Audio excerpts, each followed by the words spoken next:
Thank you very much. I want to thank the chairs and members of these committees for the opportunity to speak to you today. My name is Julie Rosenbaum. I'm an internist and a primary care physician. I live in Fairfield. I'm a member of the National Physicians Alliance. I see my patients in Waterbury, and I'm on faculty at the Yale School of Medicine in the Department of Medicine. The comments I share today are my own. I'm a practicing physician who's also completed a fellowship in health policy and research. I would like to share with you two realities. Here's the first. My patient Peter worked for 40 years as a machinist in Waterbury. He had a lung condition and a heart condition for which he took several medications which kept him stable. When he turned 62, the economy soured and he lost his job. Of course, he soon lost his health insurance and was unable to afford his medications. He had a small nest egg saved up, which he did not want to give up, so he did not qualify for Medicaid. Months later, his condition deteriorated because he did not have his medications and because he hesitated to seek help because of concern about cost. He spent 8 days at Waterbury Hospital, including several in the intensive care unit, where each day cost over $2,000. His medications, if he had still been taking his medications, cost $400 a month. And it could have avoided the hospitalization cost of over $15,000 in 1 week. The costs to the system were huge, but also remember the personal costs and the pain to Peter. My practice alone has hundreds of stories like this, and we all know that these stories are replicated all over the state every day. Now I would like to share with you another reality.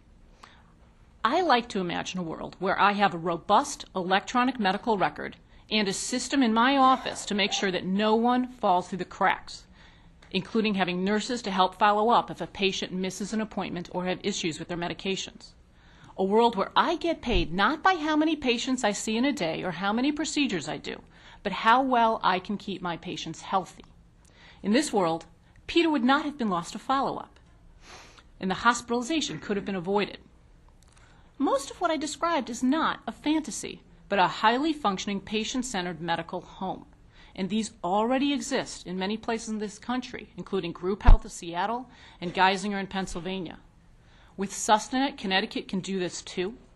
Early evidence shows, as mentioned earlier, that coordinated care can decrease hospitalization, improve patient satisfaction, and improves the quality of care, and importantly can decrease costs at the same time. When incentives are aligned to provide better care, the care can and will improve. And interestingly, in these practices, the doctors are happier too. Some primary care doctors are even putting off retirement. In Connecticut, we pay too much for too little in our fragmented and irrational system. The state has a really prime opportunity to make a huge difference in how we are able to take care of our patients for the future. We're paying a lot of money. Let's make sure we're putting it towards things that give us good value. Peter can't wait. The rest of my patients can't wait. And the rest of my primary care colleagues who are on the brink of retirement cannot wait either. Please, let's try to move forward on this soon. Thank you. Thank you for your testimony. Are there questions or comments from the committee?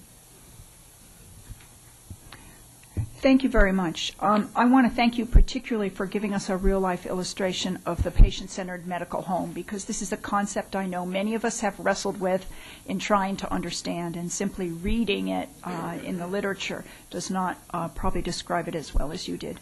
Thank you very much. Thank you. Our next speaker